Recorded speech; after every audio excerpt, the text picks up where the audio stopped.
Hello friends, welcome back to my YouTube channel Engineers Academy. Today I will discuss lecture number 13 Road Safety Chapter 4 Road Science. Let's discuss about this. Next topic is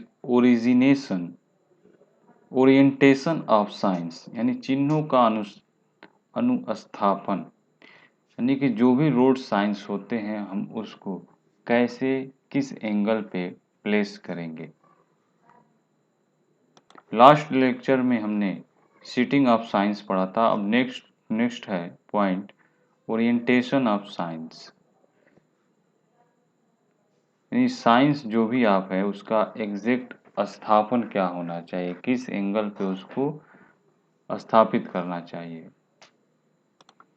तो आप इस figure में point notice कीजिए कि जैसे कि ये जो लेन है इस लेन पे हम गाड़ियाँ जा रही हैं। अब ये जो साइन बोर्ड्स है ये जो आपको साइंस कहते हैं, रोड साइंस जिसे कहते हैं, ये एक तरह का रोड साइन है। ये भी जो ब्रिज नुमा लगा है जिसे लोहे के एक तरह से ब्रिज बना के, ये भी एक रोड साइन ही है। तो अब बेसिकली कह क्या रहा है कि हम जो स्थापित करेंगे साइन बोर्ड को किस पोजीशन करेंगे। तो ये जो लेन चल रही है तो इस लेन के एग्जैक्ट राइट एंगल पे हम इस लेन के अकॉर्डिंग, यदि इस लेन को हम बेस मान लें तो इस लेन के अकॉर्डिंग एग्जैक्ट 90 डिग्री पर ये आपके साइंस लगनी चाहिए। लेकिन यदि किसी किसी कंडीशन में जैसे हम गाड़ी चला रहे हैं तो गाड़ी जब ढलान पे आती है तो कम से कम इसको 15 डिग्री बेंड करके इसे फ्रंट पे लगाना चाहिए। जैसे ये आगे वाला बोर्ड लगा हुआ है इसके अकॉर्डिंग 15 डिग्री बेंड करके इसको, ताकि नीचे जब गाड़ी ढलान करे तो ऊपर से आए उसकी बेंडिंग 50 डिग्री होनी चाहिए इस रोड के अकॉर्डिंग। ठीक है, तब ये पूरी तरह से दिखेगा आपको। और नेक्स्ट जो पार्किंग वाले साइंस बोर्ड होते हैं उस साइंस को भी 15 डिग्री कोण पर लगाना चाहिए ताकि चालक को बेहतर विजिबिलिटी दे सके और वो आसानी से दिख सके। तो इस पूरे पॉइंट में बहुत लंबा चौड़ा लिखा है। आपको 3 पॉइंट बेसिकली है कि जो साइंस बोर्ड होते हैं वो जिस लेन के अकॉर्डिंग लगा उसे एग्जैक्ट उसको उस रोड को बेस मानकर एग्जैक्ट 90 डिग्री पर वो लगा हो। दूसरा पॉइंट, यदि रोड पे ढलान आ रही है तो सामने ब्रिज नुमा ऊपर बीच सेंटर पे लोहे के ब्रिज नुमा बना के उस पे सेंटर में उसको भी 15 डिग्री या फिर वैसे भी आप लगा सकते हैं नॉर्मली हॉरिजॉन्टली 90 डिग्री पर। और तीसरा पॉइंट यह है कि पार्किंग चिन्हों को, पार्किंग साइन जो भी हैं उनको भी लगभग 15 डिग्री सेंटीग्रेड कोण पर लगाना चाहिए। नेक्स्ट पॉइंट है आपका साइजेज ऑफ साइन। अब साइन की क्या साइज होनी चाहिए, किस साइन की क्या साइज होनी चाहिए, इस पॉइंट को हम नोट देखते हैं। Size of sine general rule के अकॉर्डिंग साइज 3 फेज में होता है, एक स्मॉल होता है, एक नॉर्मल होता है, एक लार्ज होता है। तो जैसे साइन अकॉर्डिंग हर फिगर के अकॉर्डिंग होता है, जैसे कि मैंडेटरी साइन हो गया, क्वेश्चनरी साइन हो गया, या फिर ये वार्निंग साइन हो गया। तो इस तरह के साइंस अलग अलग साइज में होते हैं। जैसे नॉर्मल साइज के जो साइंस होते हैं वो आपको मेन मेन वे पे यूज कर होते हैं, जैसे मेन रोड्स पे, जैसे आम मेन रोड्स होता है उस पे यूज किए जाते हैं। और स्मॉल साइज के साइन जो होते हैं जो लेस इम्पॉर्टेंट रोड होते हैं वहाँ पे यूज होते हैं, जैसे छोटे छोटे रास्ते। और जो लार्ज साइन होते हैं वो अर्बन एरिया में या फिर एक्सप्रेसवे पे यूज किए जाते हैं। इस तरह से 3 कैटेगरी में साइन होते हैं। तो साइंस भी मैंडेटरी होता है, जैसे रेगुलेटरी होता है, क्वेश्चनरी होता है, वार्निंग साइन होते हैं। तो इनके भी उस पर इफेक्ट पड़ते हैं थोड़े साइज पे। जैसे कि आप सर्किल में क्या ऑर्डर देखते हैं और ट्रायंगल में क्या मिलता है, क्वेश्चनरी कह लीजिए या फिर वार्निंग कह लीजिए, और रेक्टेंगल में क्या होता है आपको इंफॉर्मेशन होता है। तो इसका भी इफ़ेक्ट पड़ता है साइंस पे। तो अब ये डिपेंड करता है कि वो साइंस हमने कहाँ लगाया है।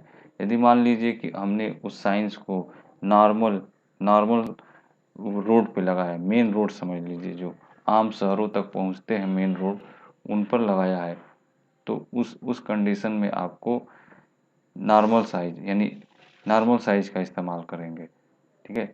और जो उससे कम इम्पोर्टेंट वाले रोड है, जैसे और से गांव तक जाने वाले, या फिर छोटे जगह से छोटी शहरों तक जाने वाले जो रोड हैं, वो होते हैं स्मॉल साइज में। अब ये डिपेंड करता है कि वहाँ पे कौन सा साइन यूज कर रहे हैं। और नेक्स्ट है आपका लार्ज साइन। लार्ज साइन ज़्यादातर सिर्फ एक्सप्रेसवे पे। अब चूंकि अभी तीनों भी साइन तीनों ही रोड पर यूज हो सकते हैं, चाहे वो वार्निंग वाले हो, चाहे मैंडेटरी हो, या फिर आप समझ लीजिए कि इंफॉर्मेशन वाला हो, या फिर ऑर्डर वाला हो। तो ऐसा नहीं है, तीनों रोड साइंस तीनों तीनों तरह के रोड पर इस्तेमाल किए जा सकते हैं। जैसे मेन रोड होता है, जैसे छोटे शहरों से छोटे शहर तक हम जाते हैं बिना हाईवे टच किए, तो वो रोड होता है मेन रोड। और जो उससे भी छोटे शहर उस या उससे कम इम्पोर्टेंट वाले जो रोड होते हैं, उसको बोलते हैं हम स्मॉल। और जो मेन हाईवे होता है वहाँ पे लार्ज साइज का साइन हम इस्तेमाल करते हैं। यहाँ पे एक पॉइंट दिया हुआ है IRC, इसका फुल फॉर्म होता है इंडियन रोड कांग्रेस 67। ये एक पूरी तरह से आपका एक बुक है, उस पे सभी साइंस को कैसे बनाया जाएगा, इसके पीछे बनाने का क्या मोटिव है, इसमें सभी डिटेल्स में दिया गया है। ये सेंट्रल गवर्नमेंट द्वारा जारी किया गया है।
In order to make sign more visible and reliable night in the particular cautionary warning sign and regulatory sign, ये इसमें क्या है?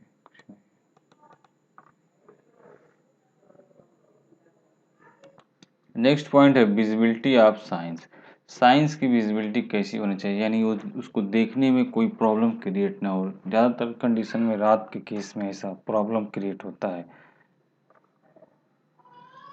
तो जो भी साइंस है, चाहे वो वार्निंग वाले हों, चाहे क्वेश्चनरी वाले हों, चाहे इंफॉर्मेशन वाले हों, चाहे ऑर्डर वाले हों, एक किसी भी तरह के साइंस को, तो यहाँ पे रात के समय में प्रॉपर लाइट की व्यवस्था होनी चाहिए। और उसको उसका बोर्ड इस तरीके से बनाना चाहिए कि उस पर लाइट जब गाड़ी की पड़े तो स्पष्ट दिख जाए, ठीक है। ऐसा ना हो कि उसके उस बोर्ड पर ऐसा इस तरह का मटेरियल, इस तरह का पेंट इस्तेमाल करें ताकि उसका लाइट उस पर पड़ने के बाद उसको रिफ्लेक्ट होकर आपके आँख को डिस्ट्रैक्ट कर दे, डेजल्ट कर दे, यानी आप उसको साफ से देख ना पाए। हिंदी में इसे चौंधिया गया है कहते हैं, कि चुनहरिया गया है आँख। तो ऐसा ना हो, आपकी उस पर लाइट पड़ने के बाद आपको स्पष्ट रूप में वो दिखना चाहिए, तभी उस साइंस का आप सही यूज कर पाएंगे। नेक्स्ट है साइज ऑफ लेटर। जो भी आप लेटर का इस्तेमाल करें उसकी साइज क्या होनी चाहिए, इसके लिए स्पेशली कोई मानक चिन्ह नहीं बनाया गया है। बस ये है कि ज़्यादा बड़ा भी ना हो और ज़्यादा छोटा भी ना हो। ये चीज़ डिसाइड करता है कि जिस रोड पर चलते हैं उस रोड पर मैक्सिमम और मिनिमम जो स्पीड लिमिट है वो क्या है। जितना ही ज़्यादा स्पीड होगी उतना ही ज़्यादा उस रोड जो भी आप लेटर इस्तेमाल कर रहे हैं उस रोड पर साइन बोर्ड पर, तो वो लेटर उतना ही बड़ा होना चाहिए। यानी स्पीड जितनी तेज़ वाले रोड पर रहेंगे उतना ही उस साइन का जो भी लेटर है वो उतना ही बड़ा होना चाहिए। नेक्स्ट पॉइंट है डिफिनीशन प्लेट्स यानी सप्लीमेंट्री प्लेट। सप्लीमेंट्री प्लेट क्या होता है? डिफिनीशन ऑफ प्लेट, प्लेट की डिफिनीशन क्या है, वो प्लेट कैसा होना चाहिए, उस पे उसका बैकग्राउंड कलर कैसा होना चाहिए, उस पे जो लेटर लिख रहे हैं वो कलर कैसा होना चाहिए। तो डिफिनीशन प्लेट बैकग्राउंड हमेशा रेट्रो रिफ्लेक्टिव होना चाहिए, यानी काले अक्षरों पे लिखा होना चाहिए और उसका बैकग्राउंड हमेशा वाइट होना चाहिए और उसके साथ बॉर्डर जो भी इस्तेमाल किया जाए वो बॉर्डर भी ब्लैक होना चाहिए जो कि 20 mm वाइड होना चाहिए। और इंटरनेशनल इंग्लिश लैंग्वेज का जो भी इंटरनेशनल लैंग्वेज है ख़ास तौर से इंग्लिश अल्फ़ाबेट या इंग्लिश लेटर का इस्तेमाल होना चाहिए। Thank you so much for watching this video. Please like share and subscribe my channel. मिलते हैं नेक्स्ट वीडियो में।